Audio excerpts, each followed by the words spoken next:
Hi friends, ഇന്ന് ഞാൻ നിങ്ങൾക്കൊരു കുഞ്ഞു ടിപ്സാണ് കേട്ടോ ഷെയർ ചെയ്യുന്നത്.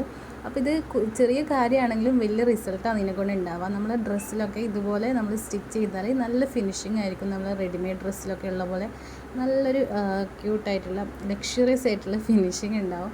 അപ്പോൾ നമ്മൾ ഡ്രസ്സ് ബ്രാൻഡഡ് ഡ്രസ്സ് പോലെയൊക്കെ സ്റ്റിച്ച് ചെയ്യാൻ വേണ്ടി നമുക്ക് എന്താ ചെയ്യേണ്ടതെന്ന് നോക്കാം. അപ്പോൾ ഞാനിപ്പോൾ ഇതൊരു സിമ്പിളായിട്ടുള്ള നമ്മൾ എൻ്റെ മോൾക്ക് സ്റ്റിച്ച് ചെയ്തിട്ടുള്ള ഡ്രസ്സാണ് കേട്ടോ. നമ്മളുടെ ഓവർലോക്കോ അല്ലെങ്കിൽ വർക്കിൽ സ്റ്റിച്ചസ് ചെയ്യുന്നതിന് പകരം നമ്മളെന്താ ചെയ്തതെന്ന് വെച്ചാൽ ഫ്രണ്ട് സ്വിങ് എന്ന് പറഞ്ഞൊരു ടെക്നിക്കാണ് കേട്ടോ യൂസ് ചെയ്തിട്ടുള്ളത്. അപ്പോൾ ആ ഒരു ഇതിൽ നമുക്ക് നമ്മൾ ഇൻസൈഡും ഔട്ട് സൈഡും എവിടെയും സ്റ്റിച്ചസ് ഒന്നും പുറത്ത് കാണുന്നില്ല. നമ്മൾ കുട്ടികൾക്ക് എപ്പോഴും ചെയ്യുന്ന സമയത്ത് നമ്മൾ ഏറ്റവും കംഫർട്ടബിൾ ആയിട്ടുള്ള രീതിയിലാണല്ലോ ചെയ്യാൻ നോക്കുക. അപ്പോൾ ഇതാണ് നമ്മൾ എവിടെ ഓവർലോക്കൊന്നും ചെയ്തിട്ടില്ല, നല്ല ഫിനിഷിംഗ് ഉണ്ട്, എവിടെയും സ്റ്റിച്ചസ് ഒന്നും കാണാനില്ല, നല്ല ഭംഗിയായിട്ട് ഫിനിഷ് ചെയ്തിട്ടുണ്ട്. അപ്പോൾ നിങ്ങൾക്ക് ഇതുപോലെ സ്റ്റിച്ച് ചെയ്യണമെന്ന് ആഗ്രഹമുള്ളവർ വീഡിയോസ് സ്കിപ്പ് ചെയ്യാതെ കാണാം. ഇത് ഓൾറെഡി അറിയുന്നവരാണെങ്കിൽ കമൻറ്റ് ചെയ്യാം, നിങ്ങൾക്ക് ഓൾറെഡി അറിയാം നിങ്ങൾ ഇതുപോലെയാണ് ചെയ്യുന്നുള്ളത്. അറിയാത്തവരാണെങ്കിൽ കമൻറ്റ് ചെയ്യാം. അപ്പോൾ നമുക്ക് ഇതുപോലെയുള്ള ടിപ്സും കാര്യങ്ങളൊക്കെ ഷെയർ ചെയ്യാനൊരു ഇൻട്രസ്റ്റ് ഉണ്ടാവും നിങ്ങൾ കമൻറ്റൊക്കെ കാണുമ്പോൾ. വലിയ ഡിഫിക്കൽട്ടായിട്ടുള്ള ടാസ്ക് ഒന്നുമില്ല, സിമ്പിളായിട്ടുള്ള കാര്യമാണ്. നമ്മൾ നോർമൽ സ്റ്റിച്ച് ചെയ്യുന്നത് എങ്ങനെയാണ്, നമ്മൾ ഡ്രസ്സിൻ്റെ അല്ലെങ്കിൽ ആ ഫാബ്രിക്കിൻ്റെ നല്ല വശം ഫേസ് ടു ഫേസ് വരുന്ന രീതിയിൽ വെച്ചിട്ട് സ്റ്റിച്ച് ചെയ്യും അല്ലേ. അപ്പോൾ ഇതിൽ നമ്മൾ നേരെ തിരിച്ചിട്ടാണ് ചെയ്യേണ്ടത്. Wrong side face to face വരുന്ന രീതിയിൽ ആദ്യം വെച്ചിട്ട് സ്റ്റിച്ച് ചെയ്യാം.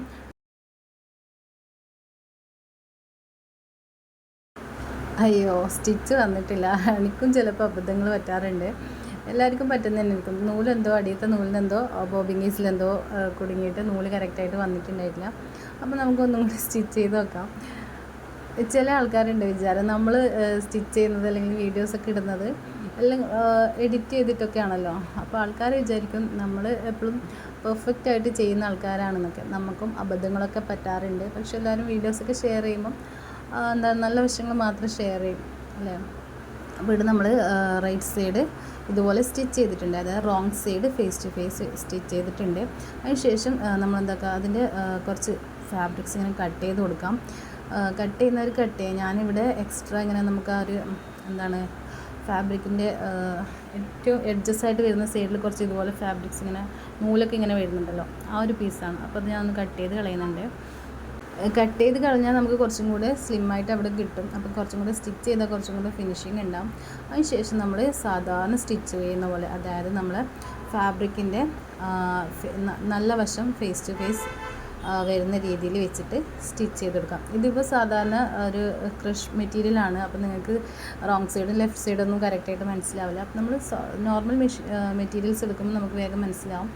അപ്പോൾ ഈ ഒരു ഫിനിഷിങ്ങിലാണ് ഉണ്ടാവുക. നമ്മൾ ഇത് തന്നെയാണ്, ഇത്രയും സിമ്പിളാണ്. ചിലർക്ക് അറിയില്ല ഇതെങ്ങനെയാണ് സ്റ്റിച്ച് ചെയ്യുന്നതെന്നുള്ളത്. ഇപ്പോഴും ഓവർലോക്ക് മെഷീനും ഇതൊക്കെ വാങ്ങാൻ വേണ്ടി നെട്ടോട്ട് നടന്ന ആൾക്കാരെ കാണാറുണ്ട്. കാരണം നമുക്ക് ഇതൊന്നും ഇല്ലെങ്കിൽ, ഓവർലോക്ക് മെഷീൻ ഇല്ലെങ്കിലും സാധാരണ മെഷീനൊക്കെ വെച്ചിട്ട് നമുക്ക് ഇതുപോലെ നല്ല നീറ്റായിട്ടൊക്കെ സ്റ്റിച്ച് ചെയ്തെടുക്കാം. കുഞ്ഞു കുഞ്ഞു ടിപ്സും കാര്യങ്ങളൊക്കെ നമ്മൾ ഫോളോ ചെയ്താൽ മതിയാവും. അപ്പോൾ നമ്മൾ ഈ ഒരു രീതിയിൽ തന്നെയാണ് നമ്മൾ ബോട്ടംസ് പാർട്ടൊക്കെ സ്റ്റിച്ച് ചെയ്തിട്ടുണ്ട്. എവിടെ വേണമെങ്കിലും നമുക്ക് ഇത് സ്റ്റിച്ച് ചെയ്തെടുക്കാം. എവിടെ കേർവ് വരുന്ന രീതിയിലും ഒക്കെ നമുക്ക് അവിടെയൊക്കെ സ്റ്റിച്ച് ചെയ്ത് ഫിനിഷ് ചെയ്തെടുക്കാവുന്നതേ ഉള്ളൂ. നമ്മൾ കുറച്ചൊന്ന് പ്രാക്ടീസ് ചെയ്താൽ അതൊക്കെ നല്ല നീറ്റായിട്ട് നമുക്ക് സ്റ്റിച്ച് ചെയ്തെടുക്കാം. നമ്മൾ ഡ്രസ്സൊക്കെ നല്ലൊരു റെഡിമെയ്ഡ് അല്ലെങ്കിൽ ലക്ഷറി ഫിനിഷിങ്ങിൽ നമുക്ക് ചെയ്തെടുക്കാൻ പറ്റും. ഇപ്പോൾ എനിക്കൊന്ന് കുട്ടികൾക്കുള്ള ഡ്രസ്സിലൊക്കെ നമുക്ക് ഓവർലോക്കൊക്കെ ചെയ്യുന്നതിനേക്കാളും ഈ ഒരു രീതിയിൽ സ്റ്റിച്ച് ചെയ്യുന്നതാണ് കുറച്ചും കൂടെ ഭംഗി ഉണ്ടാവുക, നല്ല ഫിനിഷിങ് ഉണ്ടാവുക. അപ്പോൾ ഇത് ട്രൈ ചെയ്ത് നോക്കാം. ഇത് അറിയുന്ന ആൾക്കാരാണെങ്കിൽ നിങ്ങൾ കമൻറ്റ് ചെയ്യുക, നിങ്ങൾക്ക് ഓൾറെഡി അറിയാമെന്നുള്ളത്. ഇല്ലാത്തവരാണെങ്കിൽ കമൻറ്റ് ചെയ്യുക നമുക്കിത് യൂസ്ഫുൾ ആയിട്ടുണ്ടെന്നുള്ളത്. അങ്ങനെയാണെങ്കിൽ എനിക്ക് കുറച്ചും കൂടി ടിപ്സും കാര്യങ്ങളൊക്കെ ഷെയർ ചെയ്യാൻ പറ്റും. അതുപോലെ ഈ ഒരു ചാനൽ നിങ്ങൾ ആദ്യമായിട്ട് കാണുന്നതാണെങ്കിൽ തീർച്ചയായും സബ്സ്ക്രൈബ് ചെയ്യുക, സപ്പോർട്ട് ചെയ്യുക. ഒരുപാട് കട്ടിങ് ആൻഡ് സ്റ്റിച്ചിങ് വീഡിയോസും ഇതുപോലെ കുഞ്ഞു കുഞ്ഞു ടിപ്സും കാര്യങ്ങളൊക്കെ നമ്മൾ ഷെയർ ചെയ്തിട്ടുണ്ട്.